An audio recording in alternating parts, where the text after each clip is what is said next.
Hello, welcome to Actors Anonymous Podcast. I am your host, Wissam Kish. Co-hosting with me, as always, is Mr.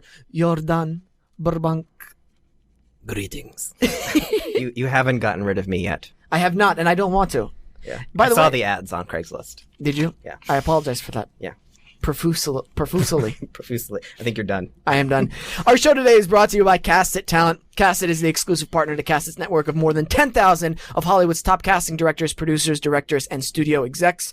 Check them out on the interweb and their website. They do monthly showcases for actors. Top winners get to be have a cash prize and also feedback from real working casting directors in the industry, which is awesome for any actor.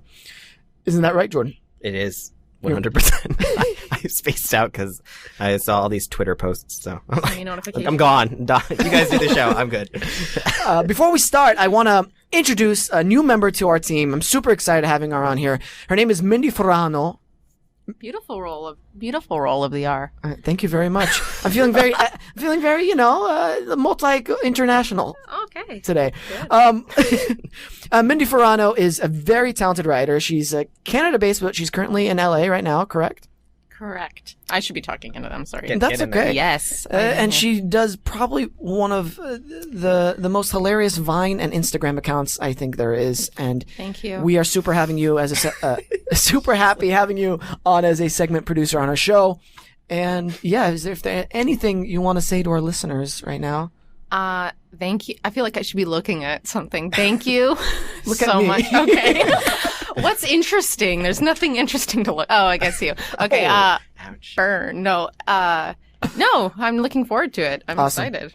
Cool. I think that sums What it a up. speech. Yeah. What a speech. Well, on that note, It's an honor to be nominated. Yeah. Wait. She misunderstood. I think you need to leave. I think you need to leave too. Okay. Yeah. Just give me the go when you want me out. Sure. Now. Okay. Go. Great.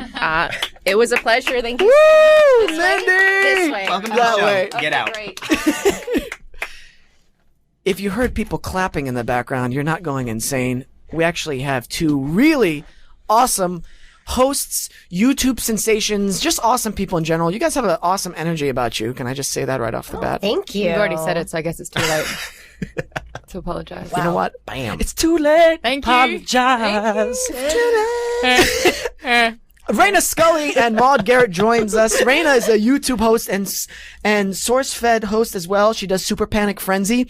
Maude Garrett is Australian-based, if I'm not correct. Yeah, but you're Aussie. here. Aussie. Yeah, I'm Australian, but I live here. But you live here. Yeah. Awesome. And you are also a host for SourceFed and creator of Geek Bomb. SourceFedNerd. Yeah. I just went into an accent for a second there. I don't know why. Oh, no, she's old SourceFedNerd, yeah? Okay. Thanks, Jordan. That's hot. Is that weird? No. No, it is hot. It is hot. It was very okay. Now, before we get into the theme and everything, New Zealand and Australian, obviously different. Yes. The accents are slightly different, aren't they? Yes, they are. So this is me doing an Australian accent. This is me doing a Kiwi accent. Gotcha. Accent. Yeah. Is Kiwi a negative term or no? No. It's Just what they it's instead of a New Zealander, New they're Zealand just a Kiwi. Kiwi, Like we're Aussie and Kiwi. Aussie, Yeah. not Ozzy Osbourne. Like you guys are Yanks and Seppos. What are seppos? Oh no. I don't know what a seppo is. Oh no. Oh, no. I don't Is that know a what secret suppose that we- either. Oh dear. Tell us. Oh my gosh! Now I need to know. I'm so sorry for this. Oh my Oh. gosh! This is Is great. I've never seen you like this. A Spit it out. seppo is short for septic tank because you guys are full of No way. You Yeah, made that up. No, you're smart enough to make that up on the spot. You you made believe that you. up. Let's just say Yankees. You guys are Yankees? She didn't make it No? up. Did you She just didn't call make it us up. like vats of shit? Oh, we can swear on this. Yeah. Oh, good. Yeah, because you're full of shit. There you go. That's, That was your concern. It wasn't like our feelings would be hurt. No, not It's like, at all. I might curse, so that's No my care for concern. We get the emotions. stereotypical American Right. kind of thing happening in Australia. Just like you guys, when you think of an Australian, they're like big and burly and we just want to skin animals. Fosters. And, yeah, we drink Fosters. And it's not true at all. Just like Right. you guys are not full of shit. You're full of Exactly. muscle and blood and water and bones. Jesus. You're real Like, people. Humans, if anything. yeah. I get. And it depends on Our what theme time today- of the morning is. You may be full of shit. I mean, I'm not sure. I'm 50% wine and 30% coffee. And That's a good mix. Oh. What's the and other then 20% shit? Well, yeah, the rest is just full of shit. Right. Yeah. I mean, as long as you're regular. I'm so glad Reina was like, okay, what's the other 20%? I was concerned. What could it be? Right? Our theme today is very appropriate, I think, for you guys. Being bold and making strong choices. And I don't want to get too serious, but I did read an awesome article on Elon Musk. And you guys are familiar with who he is, correct? Yeah. Entrepreneur is just one aspect of who he is. He's basically changing the world. And this article I read about him on waitbutwhy.com, and you can check it out, waitbutwhy.com. It's written by Tim Urban. And basically the whole reason for the article is to understand why Musk is doing what he's doing and why he's able to do what he's able to do. And basically the whole thing about the article is stating that he really thinks he's changing the world and it needs to be changed or otherwise everything's going to go extinct. And that's a pretty heavy statement in general. And he is just an amazing person to read about and the failures this guy has had sometimes. I think whenever he started SpaceX, they had 3 failures. And if they didn't succeed by their 4th one, he was going to go bankrupt and he would have moved into his, parent-in-law's, his, wife's parents' basement with his family. Going from PayPal, being successful to that, and then putting all his money. So it's like, dude, you took a huge chance. You're being bold. You really believe in what you're doing. And I'm just curious with you guys and your hosting experience. Sometimes it's difficult, in my opinion, because when I first started doing this podcast, hosting in general was a different world to me. And I thought, oh yeah, like anybody can host. That's super, super easy. Doing the first episode, I'm like, oh shit, this is much harder. And it was lots of trial and error. I was just curious with you guys when you first started hosting, was it the kind of thing that this is something I need to get better at? Or what was it like for you guys? Well, first, thank you for comparing our careers to Elon Musk's success. That's pretty That was accurate. Fantastic. Yeah, it's on par. I'm fluttering right now. That's great. But I think hosting was really, really difficult. I got my chops together working at a different gaming company where the audience was a lot smaller and a lot more insular and condensed. So mistakes were totally allowable and it's okay that it's kind of low production, and I kind of got used to it from there. But it started from being able to read a prompter and not really act like you're reading, right. Really kind of depicting what is written there when it's not your words. But after that, I think improvising is way harder. Being able to read something is easy, so long as you wrote it or so long as you read it earlier. But improvising on the spot, making sure you have the right chemistry with whoever you're hosting with or whoever you're interviewing, I think is the most difficult part. And that's not entirely always up to you. Right. So you can't force it either. Yeah, I you learned in can't. the past, you can't be so let's be buddy right yeah, now. It's not gonna. bring it in. Yeah, it's really not like that. So, I don't think I'm spectacular or anything, but it's definitely something you practice at. Mm-hmm. It's a skill that you hone in. Absolutely. Maude, what do you think? I've been hosting for a decade now. Yeah. 10 years. Unbelievable. And I did not start off as a good host. Australian years or just plain normal years? Well, Australian years, so in LA, that's 52 years. Gotcha. Because I'm 58 in LA years. Right. Sorry to interrupt. Go ahead. And I wasn't actually the best person for the job. And they told me that. My first job was hosting a national program on Nickelodeon. So it was an Australia-wide show where you couldn't screw up, where I was working with 8 kids on set that looked up to me and idolized me, and I had to be on game. And it was 12-hour days for 7 days to film the show. Now, when I did my audition, when I was trying to do the hosting stuff, I couldn't get it together. The only reason why I got the job was because I had good chemistry with kids and I was relatable to them and I didn't speak down to them. I talked with them. And that's the only reason why I got it. That's awesome. There were 2 others that I was down to 3 and the other 2 were better hosts. So going in and being great, I don't think works. It's yes, you have to have the X factor. Yes, you have to understand how to hold an audience and how to conduct yourself and to host, but you also can only get better as well. I don't think that you, an actor, some people just have it. Right. But hosting, it's you've got to start great and then only get better. Yeah, there's a lot more nurture than nature, I think. Right. Now, one of the reasons why I want to bring it around, why I even mentioned Musk in the beginning and comparing it to is, there are certain principles involved that whenever somebody takes the chance to do what he did, it makes me, I don't know, it gives me strength to go, you know what, I can put together a project that I want to do. It's not like going to be affecting the world. You know what I mean? Like there is, I don't know, if he can do that, I can put on a YouTube show, you know, with a proper amount of work and applying the same principles. I'm not trying to demean one project or another by saying that. I'm just, there are certain principles that you can apply to putting on your own YouTube channel that he's applied to putting onto his business that I think are very important. I think it comes down to two types of people. You've got people that are content, they're happy, they're secure, they're satisfied. And then you've got people that will never be because they're so hungry and they want more and they want to do better, they want to be better. They want to, and I think they're the risk takers. And it's not about, you know, taking a chance is taking a risk. It's investing in yourself, it's investing in what you believe in, and it may not work, but that drive is enough to push you over the edge. Throughout my 10-year career, I have taken risks. And there is absolutely no way that I would be sitting right here in another country doing a dream job if I didn't take risks from the start, really. Like you were saying how Elon Musk was about to move in with his wife's parents. I lived with my boyfriend's family for 3 months because I'd just quit Nickelodeon and had no savings, and I was used to, you know, barely working and getting stacks of money. I was earning a stupid amount when I was very young, and it was just an idiotic way to kind of live. And I learned that lesson so quickly. So yeah, I actually broke up with my boyfriend, and then I lost the job, and then I got back together with him so that I had a house to live in. No! You know, and yeah, you have rock bottom moments, but you only learn from those. But, you know, I see a parallel life where there's someone that's been in their full-time job, even though they're an actor, because they want to be able to pay those bills and they don't want to focus on their day job because it's their passion that's keeping them kind of driven. But then, you know, 7 years you've been in this job and realize that the acting thing took a side step anyway. So, I mean, I believe in taking risks instead of being safe. I completely agree. I think I moved to LA with like $3,000 maybe. And my now fiance and I just took my Honda Civic, a 98 Honda Civic, across the country from New York. So like, I wanted to go to LA always just because I wanted something new. I was always in like New Jersey, New York, and like Japan, and I just wanted to know what LA was like because it's so opposite to what I'm used to, and like just the environment alone. So I wanted a reason to come here. And then I was a fan of Phil and SourceFed, so I was watching a lot of that.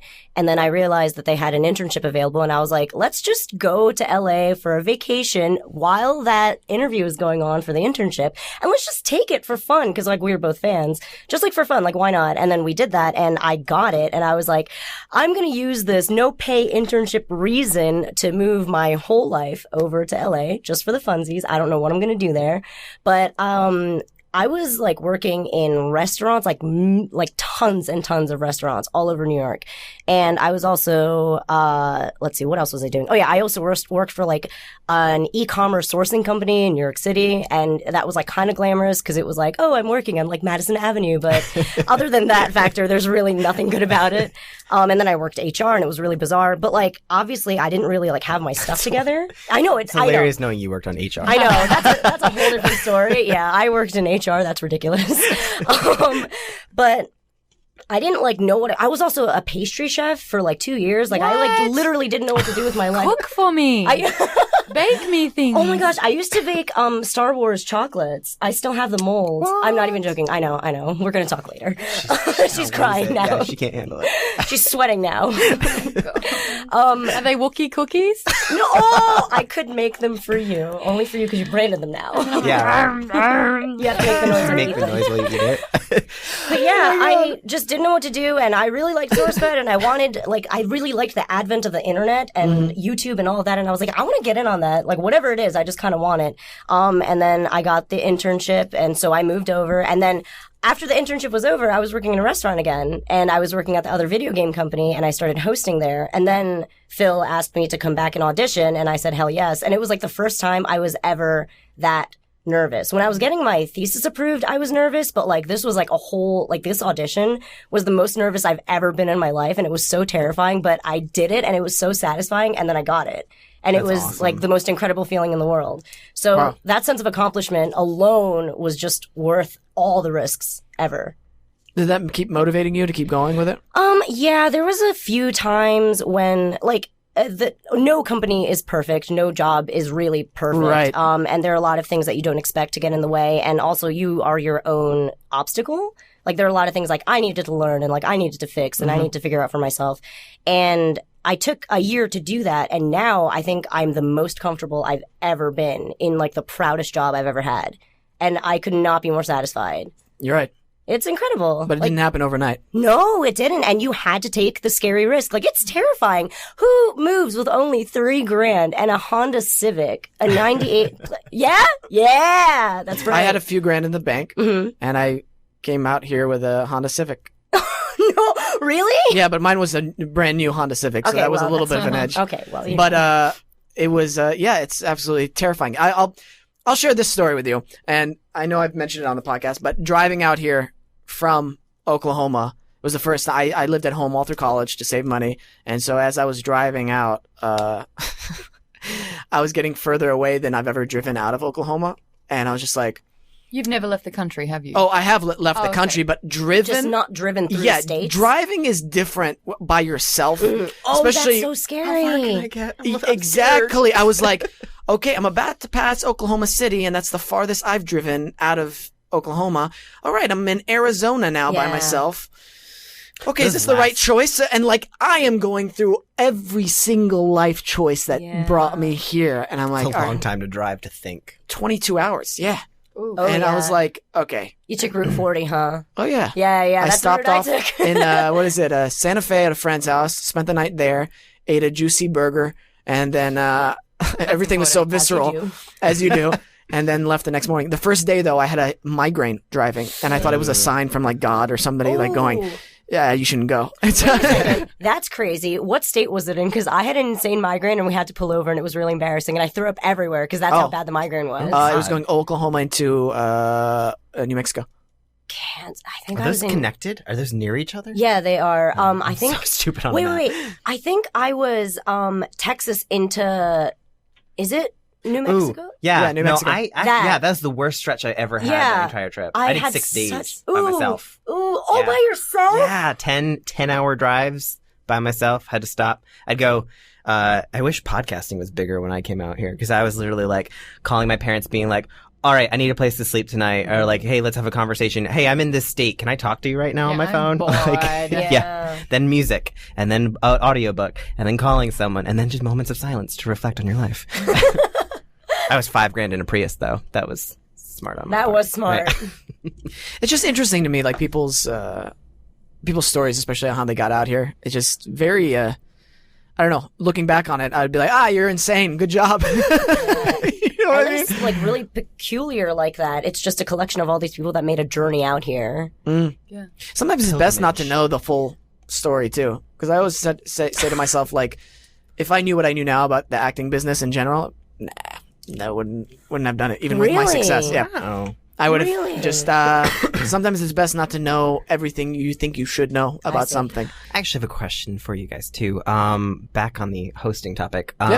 When you're hosting, obviously, you're not fully, I would imagine you're not fully portraying yourself. I You're am. portraying, oh yeah? Oh, yeah. Fully? Yeah. Oh wow. Yeah. So I probably am. On Superman and Fancy, I probably Do you am. find that you're like upping it for like people, or is it just like you're kind of like what's your method for like kind of going into that? Like what do you prepare for when you're going onto like do a segment? It's funny. There's different types of hosting. So it's like we were talking about teleprompter. So you kind of have to prepare what you're reading. Even if you've written it, you've got to then produce your own piece. Then there's the kind of hosting where it's podcasting. So you're just literally forming words on the spot, and you're using improv, and you're listening, and you're also contributing to the conversation. So depending on what the hosting job is the kind of preparation that you have into it. Right. But there are some people, like my best friend who's also in the hosting business. She loves nothing more than researching everything. She wants to be completely over-prepared. I am the opposite. I love to go in fresh. I like to hear things for the first time and have a genuine reaction from it. So it really does depend what you're doing. I see benefits for both. Yeah. Yeah, it depends on your personality type. Some people can think on their feet. Some people love to have just a plethora of information ready to go. Just to boom, drop a info bomb. Yeah, that's cool that you say that, because for me, when I was on SourceFed and Nerd, I wanted to be over-prepared. I was afraid to not know what I was talking about, and it was terrifying to me. So I would research the crap out of every story. It would take me so long to push out a story. But on Super Panic Frenzy, we don't prep for anything ever. And I know you know that. We don't prep for anything. And that reaction is what's important. When I play WTF Japan, that initial, thing that occurs and my reaction to it is genuinely me. And that's, it. There's nothing else covering it. And it has to be that. So for those playing at home, Super Panic Frenzy is an all-gaming channel. So you literally get paid to play games. Yes, I do. And it's the best thing in the world. Not only that, fantastic. but WTF Japan is largely Reina playing very dirty Japanese Largely, games. it's only me playing perverted, erotic, Japanese, bizarre games. But the reactions are priceless. Yeah, it's not all erotic games, okay, guys? We play bizarre games that make you say, WTF Japan. So, for example, Katamari Damacy, that. We played that. Oh, yeah. And it makes you think, what the hell's going on? What the fuck, Japan? Katamari Damacy is this game where you are this weird little creature, the space creature that rolls up this thing on Earth, and you collect as many things as possible. Oh, yeah, I've seen that one. Yeah. That's very odd. It's extremely odd. Even as a Japanese person, I'm playing it and I was like, why the hell am I picking up birds? Yeah. And it's just bizarre and it's amazing. But it's stuff like that. It's a good genre. It's my jam. That's awesome. I just thought of something too. Whenever, Maude, you were talking about some hosts like to do a lot of research, and some hosts just want to go in fresh. Auditioning. A lot of actors have that mentality. They'll just look over the lines a few times, or they'll do a bunch of research, and that's so awesome because, again, it applies to anything you want to do. It's just finding what works for you and when it works for you. I think that's really, really, really cool. Now, did you find that kind of technique for hosting immediately, or was it the kind of thing where you're like, okay, I'm going to do more research? No, that didn't work, or did it just come up naturally? Definitely personality type. I under-prepare and just kind of figure it out as I go along. Right. I think the more I know, the more I can get sort of stunted with what I'm trying to say and get a point across. But audition-wise, we both had to audition for SourceFed. And for me, I was asked to prepare 2 stories, and I remember the instructions were, you're able to have palm cards if you'd like. And I was like, what? It's a hosting show. You don't have palm cards when you host a show. I was like, all right. So that morning I wrote 3 stories instead of 2, and they were 6 minutes each. And I learnt them when I went into on the car on the way over, and then stood there and did one after the other in a row with no palm cards. I wrote the story, therefore I learnt the story, and I delivered the stories one after the other. Wasn't nervous at all. I was inconvenienced because the audition was on the weekend. I was like, I'll just get this over and done with. They always are. And was offered a job on the spot.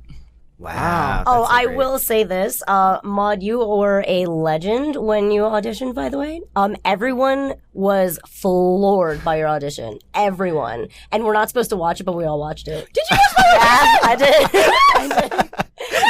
Yeah, I did. And we're gonna play it right now. I've got a videotape. Oh my god. No, you were phenomenal. And also, I'm sorry, palm cards?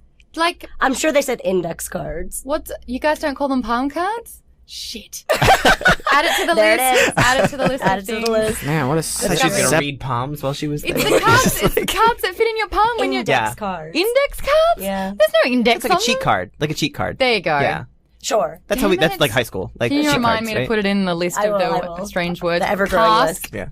I think you're Task isn't weird. I think you're being a little Seppo right now. If I may. Wow. Threw it back like a boomerang. Who's the Aussie now, huh? We got to take a quick break, but when we come back, we're going to be answering some listener questions, and we will be playing a game. Yes, we will. Casted Talent is pleased to support Actors Anonymous. Casted Talent, for more than a decade, we've been working to make sure that the right actor has the opportunity to compete for the right job and has the right online tools to pursue that job. The Casted Talent Online Showcase, Gig Finder, major open calls like Star Wars and Jungle Book, and feedback by Casted certified casting pros within 24 hours. CastedTalent.com, @CastedTalent, and Casted Talent on Instagram or Facebook. # right actor, right job. Put a flavored condom on your head because your mind is about to get blown. High school is over. Blackout party at the beach, bitches! You're legit popular. Ah, Maddie f***ing McKevin! You have to tell her. I still want to be with you. You still want to be with me? Welcome to the Enchanted Fantasy Prom. Be sure to sign up for the raffle. You could win a rainbow. Awkward. Season 5 premiering August 31st at 9/8 Central.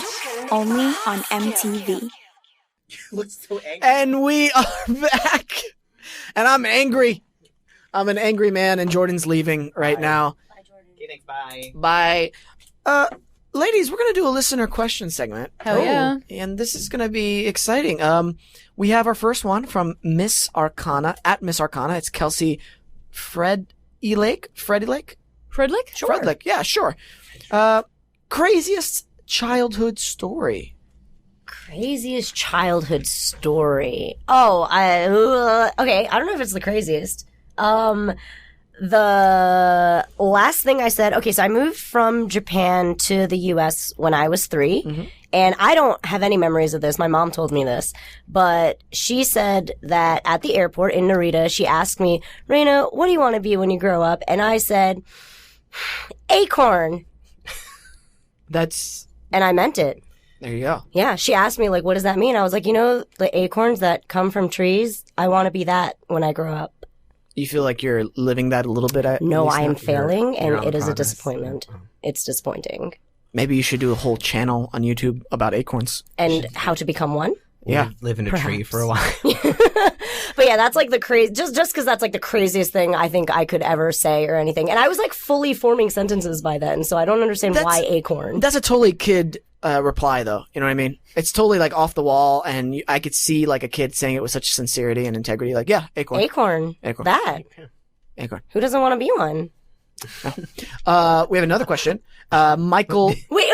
I got nothing. I was straining my brain just then to think of something. But my brother was the crazy one. Like, he would break his leg on a beach ball. He would run away from home. Like, I looked like a saint. Right. No way. Nothing crazy. I mean, not that you're like not a saint, but no, you must have been crazy. Really? I remember when my parents went out for the first time in like 10 years since they had 3 kids under 3. And so they would never go out. And I think I was about 8 or 9 the first time, and my brothers are all, 18 months older than me each. And it's like, right, your father and I are going out for dinner this weekend. Maude, you're in charge. And I was like, yes. So I was always the responsible one. That's adorable. I made up for it since. I have a question. What is your favorite place in Japan right now? Nar. Not Nar. Oh, Who's it by? Oh, it is from Michael. Wait, nope, that's the wrong one. At koalas are my type. Ooh, me too. My favorite. Ooh, that's hard. Okay, I love Akihabara, which is Electric Town in Tokyo. Electric Town? It's literally called Electric Town. Cool. Yeah, and it is like the mecca of all things like technology. It used to be like cameras and videography kind of stuff, and then it moved on to Fuji. Fujifilm. Yeah, so they are. And then it moved on to like video games and like that otaku culture, that like nerd culture, and now it's just all perpetuated throughout every single inch of that city. I want to go to Japan It's so bad. magnificent. Let's all go right now. Yeah, let's go. Let's make content there. We got it. Oh my god, that'd be great. So Akihabara is my favorite. But otherwise, I really, really love my hometown. I'm from like this like tiny village where there's still no pavement. I'm not even joking. My part of my family owns like a part of the temple that we worship in, the Shinto Buddhist temple. Yeah. It's actually a shrine. There's a difference between them. And yeah, I like it. You're really, like, there's a difference between them. Whatever. It's no big Do you deal. pretend like I would just be, if I could go there, I would just be like, this is like Final Fantasy. Oh, Like- when you're 20, you get to wear this, it's called a seijinshiki, where you become an adult, and it's like the ceremony where you wear this like kimono and you go to your shrine and you pray to the gods to like kind of, I don't know, be like, hey, I'm an adult now. And when I wore that, I twirled and pranced around and I fell down and I almost landed on a chicken because there are chickens running around as well. And I disgraced my whole family in that one twirl. But it's okay because, they know that I'm the weird one. You're trying to call your Aeon. Yeah. And then I fell on a chicken. It was great. Same person, different question from Maude. any fun Nickelodeon memories? Oh my goodness, I've been slimed so many times. Really? Oh! I don't say that with a smile What does on it my taste face. like? I'm so sick of getting slimed. Tell us what slime tastes like. Well, it depends. gosh. It depends where you are. If you get slimed at one of the awards festivals, it's a lot more synthetic and thinner. And you literally, being a blonde, I had to be in a shower within 2 minutes. Otherwise, it would stain my hair green. Oh my god. God. Oh, because it's food coloring. No. No? No, It's even worse. it was non-toxic, but that stuff was like, Hope so. It's chemical. It's chemicals, though. legit. It was legit. But if you're on the road, which is what we did a lot, and we'd do slimings, in these big events. Sliming's on the road. And that's literally just custard and food dye. And so, of course, I would get slimed. I'd be covered in it. And within 4 minutes, it would set and start to get, Cake. yeah. And it would start peeling off and going off because it's dairy.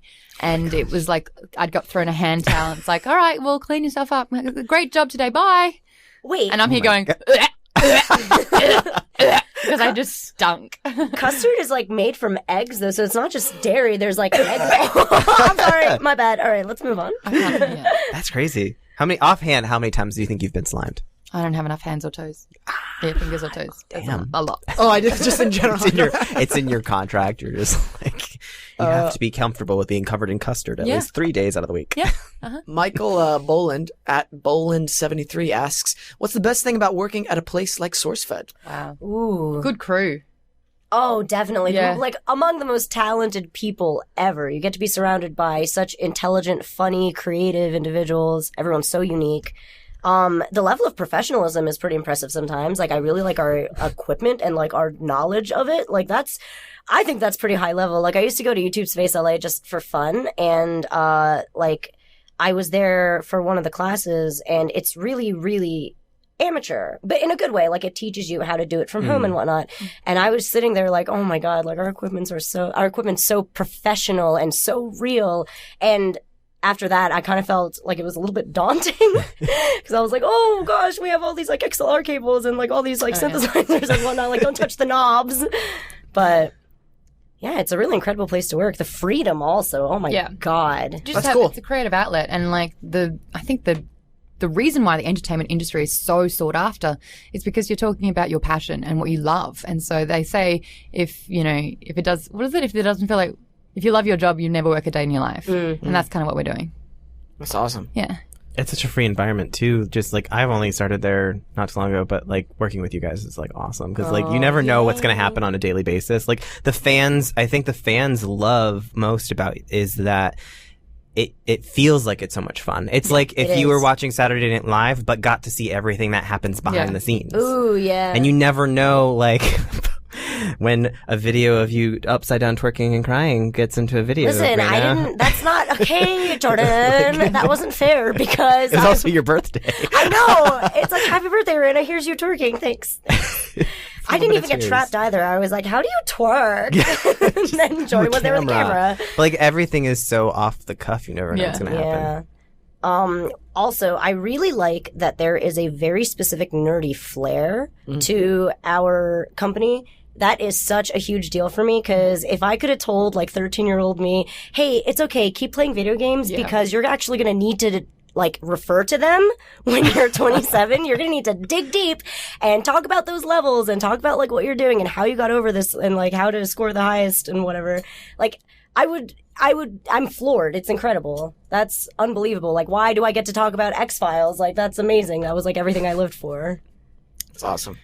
What's your last name, Scully? Actually, yeah, it's really embarrassing. Even in my high school yearbook, it says Reina Scully. It doesn't say my real last name in my high school yearbook. That's so bizarre. cool. It's bizarre. That's awesome. That's awesome. Lobster Rainbow Assassin? Is there a question mark at the end? Yeah, it is a question. He or she asks, what is your favorite video game? Legend of Zelda: Ocarina of Time. Best game ever. Best game ever. Best game ever. I got a tattoo. I haven't played it yet. Got a tattoo of my. Oh my gosh! Oh, wow. Yeah, it's my favorite game in the world. It's the reason why I'm a gamer. Still, I played it when I was 11. Can I ask, like, why exactly? It's just like you're just immersed in. Holy shit! It's so good. The storyline's compelling. You start off as a young Link, and then it's your job to save Hyrule with the help of a very smart princess that does not need to be rescued. And I think that is really important. The soundtrack is phenomenal. You have a horse called Epona that you ride around the different parts of Hyrule with. I fucking love the horse. It's just a great game. game, and it's just great gameplay as well. It wasn't too hard. It was exciting. It was compelling, and the protagonist didn't say a word the whole time. That's awesome. Except for, hey, listen. Shut up. Well, that's not even. Shut up, fairy. There you go. That thing got so annoying. It's probably one of the most expansive video games for that time, too. Yeah, that was groundbreaking gaming. Yeah. Have you guys ever played Shadow of the Colossus? No, but I know all about it. That was on the PlayStation. I was a Nintendo girl. Yeah, I was never PlayStation. Okay. Yeah, it's Nintendo. I mean, if you ever have a thing on it, I need to talk about this because it is probably one of maybe top 3 best video games in my opinion. Is that your favorite video game? Oh, it's definitely top 3. I talked about top 10 saddest moments in video games, and Shadow of the Colossus got, I think, number 1 or 2. What? Yeah. There is some devastating moments in there. Oh my. But the coolest thing is, you start off. There's no it's just real. See that? See what you're doing right now? See what you're feeling? That is what it feels like to be a gamer. Yeah. And people don't understand that. And we get chastised because it's like, oh, I like to go outside and run. But what you're evoking right now is a powerful emotion. Yeah. And a video game's causing that. Yeah, and it's important that you recognize that because that's how we unite as gamers. That's great, though. I would go old school and say my favorite game of all time is Secret of Mana. You need to leave. I'm sorry. No, well, I don't even know. What is it? What's wrong with it? I was like, what could it be? I just pissed her off. I need to go. It's from Super Nintendo. Yeah. And they've made a bunch of them on the PlayStations, but it's literally just you are your father was a knight for fighting the darkness of and then the whole thing is that the mothers are like tribal people that become trees, and they're like the mana trees, and they're like the life force. Mana. And you kind of befriend, and it's one of the very few games on Super Nintendo that is 3-player. And so, yeah, it's like one of the cool parts. Ooh. And so you have you have your mage, you have the girl, and then the guy. Yeah. And so it's like you just keep going, and it's actually live. Like you get to play it where you can open up the windows and do spells, but everything else is live while you're fighting everything. Gotcha. So that's pretty cool. Yeah. One of my favorite games of all time because it just goes on forever. Real-time for Super strategy. Nintendo. That is. Yep. Yeah, that's cool. Yeah. What about you? Best game in the world? Oh my gosh, it's so tough. I think I have to go with Smash Bros. Wow. The N64 one. Actually, honestly, it really doesn't matter. Did you play Pikachu or Kirby?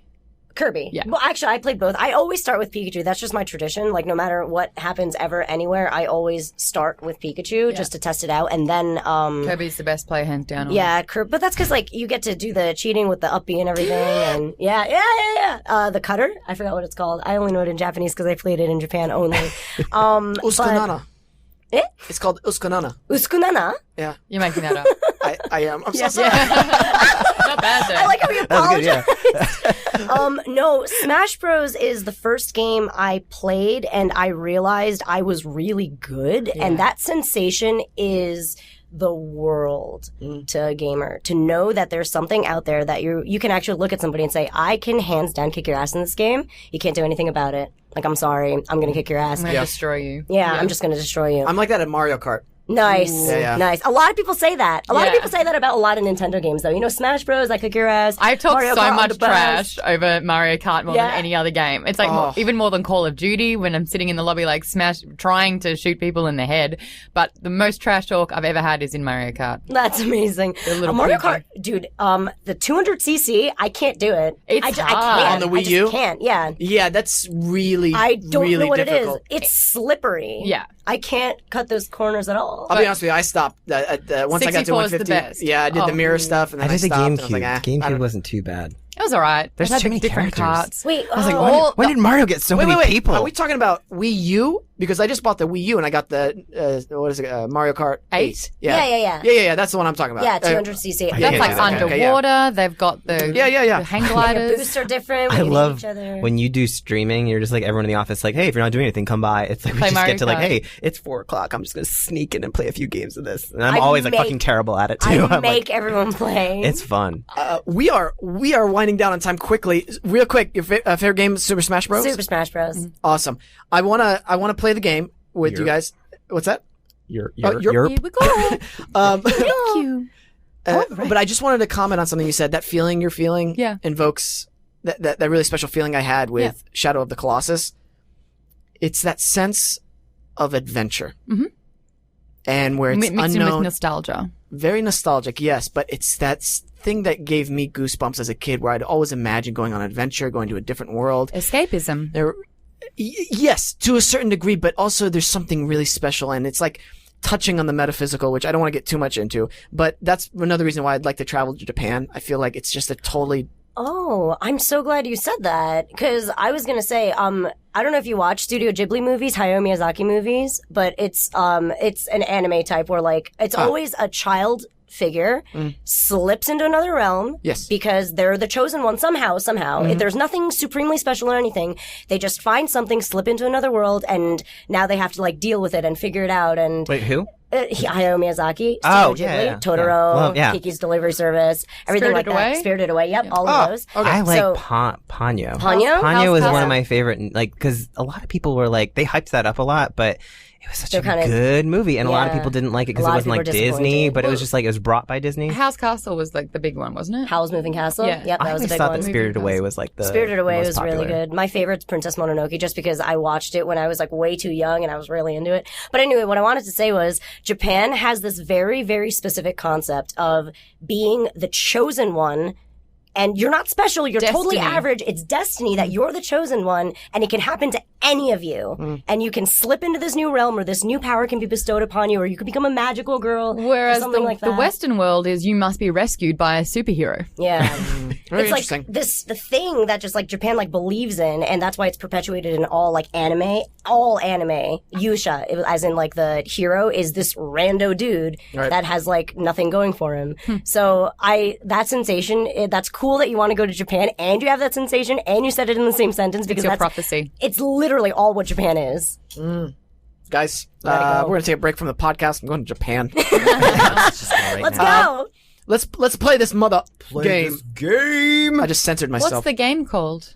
The game is called Nerd Frenzy. Uh-huh. Oh, no. Cool. Oh no. Let's do it. I'm nervous. Am I playing this? No. Okay, I didn't think so. Bugger off, mate. God, you're such a seppo. Seppo? Seppo. Damn it, I'm Seppo. so sorry about that. On behalf of my entire country, I apologize. No, it's good to know. It's Yeah. good to know. I can't believe all Australians call us that. It's not just you. No, it's not all Australians at all. Oh, it's just you. Yeah, if there's like a big chunk of Australians who's like, I don't do that. She's lying. Lying. So what we're going to do is I'm going to ask you each questions pertaining to video games or Star Wars. Oh, no. Please, I don't know anything about Star Wars. I know everything. That's You why you're do. teamed up. It's Nerd Frenzy. Oh, cool. Nerd We're Frenzy. teamed Working up, so it's together. us against Yeah. you? Well, I'm going to ask you questions. Okay. And then depending on how many questions you get right, Yep. we will donate money to charity. What? Yes. That's amazing. Of your choice. Cool. You Wow. can either decide to split it or go to your own separate charities or that's just do one. cute. Wow, that's awesome. Oh. No pressure. So, I didn't tell you about that though. Do it for the kids. Why would you Big tell me? deal. I'm just Yeah. the creator. I'm PR. Leave me alone. Alrighty. Here we go. I'm glad we're bringing this back. right. My brain's really Right? We used to play this a while silly. ago. Yeah, What? we- I said my brain's really moist and silly on that. I don't know if I can do this. moist and silly. Okay. Oh wait, we should bring in. Can we bring in Mindy? Mindy, get your butt in here. Mindy, I know you're listening to us right now. Get in here. Get in here immediately. Mindy, there it is. It's neighborhood Mindy. Mindy, come share the screen with me. Come sit with us in your imaginary chair. right. Sit on my lap. It's okay. It's That's business. Watching the show and live tweeting it in the other room, but it's fine. I need your help with some of Oh these yes, sorry, they're totally out of order. here we go. Can I just say this as well while they're looking this up? Cowboy Bebop. Are you guys familiar with this? We were just talking about that. I have such a strong connection to it. It's one of my favorite animes because it does invoke those feelings. It's in an me. incredible one. It's And it's voice acted so well in English. It's incredible in English. I think I listened to the Japanese version. Really? Yeah, just for a little bit. I mean, I barely understand Japanese, but it's just very interesting to see their choices that they make whenever they go to the English front. Mm-hmm. I'm really curious to see what the casting process for those kind of stuff is like. Yeah. Yeah, I mean, I'm sure it's kind of, it's probably bizarre because there's just a different, like, what was I saying to you before? That jokes in general are different in Japan. So, like, when they're making fun of something, you need that voice to do it. And then when you bring it over to English, it just kind of doesn't translate that well. Gaki no Tsuskai, the downtown group famous comedians downtown? They do every year the Batsu game. No. Yeah. Well, they're called Downtown. Yeah, that's yeah. like their name. Yeah, that's their group name. They're Manzai. Oh my gosh! They're Osaka Manzai.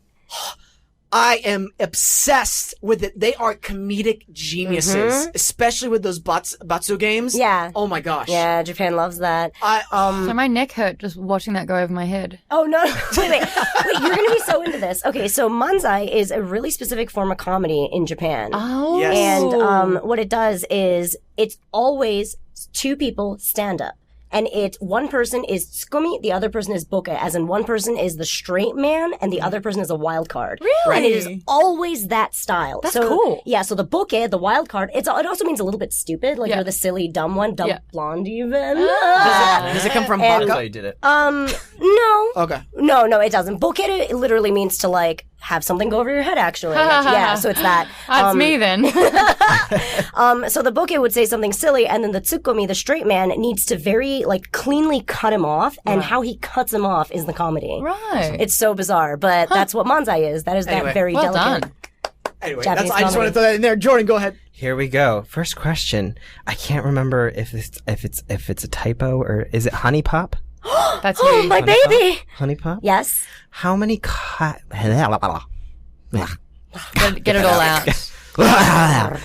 how many characters in Honeypop have blue eyes? What? Whoa. Shit, that's hard. Okay, I can do this though.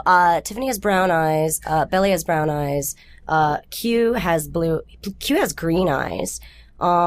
Celeste. Wait, are we counting the secret characters as well? Celeste and Venus, the ones that you unlock after giving all the panties to Q? I'm gonna guess yes. What? Okay. Celeste definitely has blue eyes. Yeah, definitely. I mean, Let's see. Venus has blue eyes. After giving I think. all the panties to Q. Yeah, you have to give Q the dirty magazine for her to unlock the alien, and then after you bang all the girls, you have to give Q the panties of all the girls you collect. I mean, you don't collect the girls, you collect panties. WTF Japan. And then, by the way, an American made this game. It's just stylized in anime. I just unlocked all the girls last night. Anyway, wait, so I should know this. Hey, well done you. Well, I like how we immediately just went. Yeah, That's a clap. I banged all 12 girls. Oh my gosh, this is Friday so night. hard. Lola has brown eyes. Kiana has brown eyes. So what's your tally at the moment? 2. I think 2. Gonna give you a second guess. 3? I don't know. I'm going to say 4. It is 4. It's 4? That's It is because 4. I've been playing this game so much. I'm like dripping in panties right now. But like, the Mom, don't color Google of this their game, please. Eyes, the color of their eyes. Wait, hold on. Let me see if I can name all the girls first. Okay. I don't have. Oh, you don't have. Tell me who the believe girls you. are. 4. We have to look it up. 4. It is 4. It's 4. I want to know who the 4 are. I'll look it up later. Maybe there's one you didn't actually get to bang. That's impossible. I filled up the grid. Maybe you need to start looking into their eyes, Raina, instead of at their chest. Eyes up here. Eyes That's up here. really what it is. Yeah. I'm really not looking at their faces. I'm really not. All the characters, Nate. Hi, I'm What? back. Mindy is back from underground. I went on a trip. Oh, sorry. Would you like to know the characters' names? The blue-eyed ones? Yes. Yes, just the blue-eyed ones. So, Nikki, Jesse, Tiffany. Ooh, Tiffany. Tiffany. Get fucking Tiffany. Tracy. Tiffany's I'm the not seeing who cheerleader. The other one is Well, she's a cheerleader. So you're not Wait, looking, wait, you're not wait. looking at I'm the sorry. rest. You said Tiffany, Jesse, Nikki, Jesse. and Nikki, and I don't see the other blue-eyed one. But Ooh, because it's. Did you think it was Is Aiko? Because Aiko? Aiko. I was No. gonna She say- has gray eyes. She has gray eyes. She has gray eyes. You got it right. You just said 3. Okay. You said 3. It counts. So we got it right. Got one. Got Oh one. yes. Here we Next go. question. On a roll. Come on. What is the game that Chewbacca and R2-D2 play in A New Hope? What's it called? Oh, I know exactly what C-3PO says. May I suggest a new strategy? Let the Wookiee win. They're playing, That was awesome. playing not Batsa. It's chess, but it's a type of chess. Can I get a half point for chess? Totally. Now, if I was going to tell you, is a really popular game name that goes in front of that, might that be, like, think of a really popular video game, and it goes right before that for chess. Really popular. Raina, video you played game. it like last week. What? A really popular video game. One word, really popular video game. Oh, I know. Rocket League last week, and I also played Halo last week. I also played. Halo chess? Yes! Oh! Are you kidding me? Yes. Nice. Cool. Very well done. Chess. Halo That was chess. fantastic. Halo chess. And I'm gonna- Chewie goes, You sounded just like That is amazing. Oh my gosh. Back over to gaming. Mm-hmm. Harlequin is dating Joker and is his partner in crime. Yep. Who are the other two partners in the game? Ooh, I haven't played. Joker's partners? Is this Arkham Knight? Because I haven't the played it newest yet. one? Yeah. Wait, his partners? They can be dudes as well. Wait, his partners? Female. Catwoman. Well, Ivy, Poison Ivy is definitely one of them. Yep. Holy shit, I've there's never another. I've never heard of this other one. There's Harley Quinn. Is this like the that Harley Quinn's the DLC. But like that poster of all four of them because Catwoman's in it. But Right. you've never heard of it, so it's not Catwoman. It's Sandra. Catwoman? Who's that? I think it's Sandra. No. I don't know who it is. It can't be. Sandra Day O'Connor. That's actually who it was. We stopped playing Arkham because we were skipping all the cutscenes and everyone got really mad at us because we're assholes and we don't know how to play that Origins game. was Copperhead. It's not Copperhead? No, it's not Copperhead. That's Origins. I like her. She with short hair. She's hot. We can't. We don't know. I'd rather get through more questions. Oh, okay. It was Power Girl. Yeah, no, I wasn't So going to let's move on. Yeah, I don't Next know what question. that is. All right. The clock's ticking. The clock's clicking. Oh my god, you have so many things in here. How old was Padme when she became queen? Wait, I want to guess after she guesses. 14. Yes! Yes! Wow! There's 5 years apart because Anakin That's pretty was impressive. 9. That's crazy. I'm trying to see what the other question is for. True or false? Halo was rated the greatest game of all time in the Guinness Book of World Records. Which Halo? False. Halo 1? I don't actually know. I think I it's I don't know the I answer don't to this know. question. Halo 3? I think it's false. Halo 3 definitely was. I mean, it was in my opinion. It was true. It was Really? true. But I which thought Halo? I want to say it's the first one. Combat Evolved. That makes sense. Halo Combat I Evolved. thought Super Mario 64 would have been the best. That got the most 10s first. Oh my gosh, yeah. I want to look this. I remember playing that and just unlocking all the stuff. It was such an adventure. I still know the song when you're doing the slide runs and collecting the coins. Yeah. Oh, the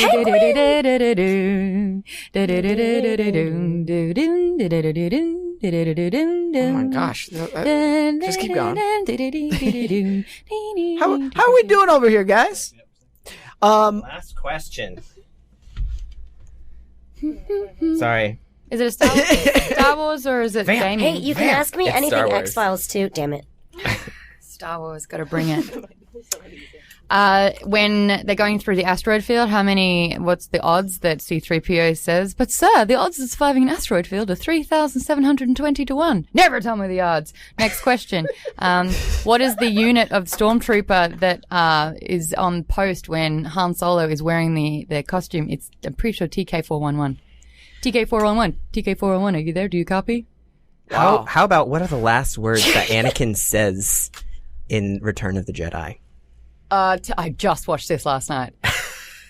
Tell your sister you were right. Yes! Holy crap. That was amazing.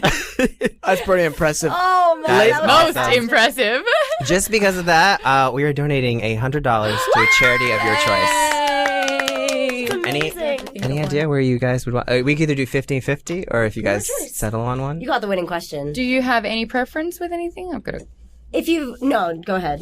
If you got one, go ahead. Anything autism would be great. Anything? Yes. Okay. Thank you. Sounds great. Absolutely. We will shout that out next week on what we actually did. Absolutely. Or we will let people know on our Twitter. Yeah. Ladies, Thank you so much for coming on the show. Thank you for been an having absolute us. pleasure and honor. If people want to find you on the interweb, where can they check you out? They could check us out. Well, for me, it would be Super Panic Frenzy, so youtube.com/Super Panic Frenzy or youtube.com/Reina Scully. Awesome. And Twitter for you, Reina? Oh, at Reina Scully. Everything is just Reina Scully. Yeah. Everything's Maude Garrett for me, 2 R's, 2 T's. But SourceFedNerd on Twitter and just the hashtag SourceFedNerd for YouTube as well. And Geek Bomb is pretty much at Geek Bomb and everything as well, including YouTube, where I do Power, which is I interview the crew on what they're playing, watching, and reading every month. Oh, Yeah. Cool. that's really cool. Yeah. Love it. Jordan, thank you for being here, Always a pleasure. for Love doing it. what you do. At Jordan Burbank 7, correct? Yerp. Big thanks to GVB Studios and Gabe today. Thank you for all Thanks, the hard Gabe. work. You can check out. Couldn't shut him up the whole podcast. We That's tried why our we best. ran over. Oh. Sorry. Big thanks to our sponsor. Our show today is brought to you by Casted Talent. Casted is the exclusive partner to Casted's network of more than 10,000 of Hollywood's top casting directors, producers, directors, and studio execs. Right actor, right job. Absolutely. Be sure to check out their Instagram and Twitter for some motivational posts. Big thank you to our listeners. Always check us out at actorsanonymouspodcast.com. Thank you for all the listener questions today. Hit us up, subscribe to us on iTunes. We are currently on Patreon as well for those voluntary subscriptions. If you want to give a little bit extra, we want to give you back a little bit extra too. We're doing live Skype sessions. T-shirts and previewed videos, everything you want. Right. And we'll be sure to, we'd love to check out your work too if you sign up for some of our cool bonus things. And you can check me out at WeSamKeish. And again, thank you to all our listeners and everybody who supports the show. Always remember to listen, think, and then talk.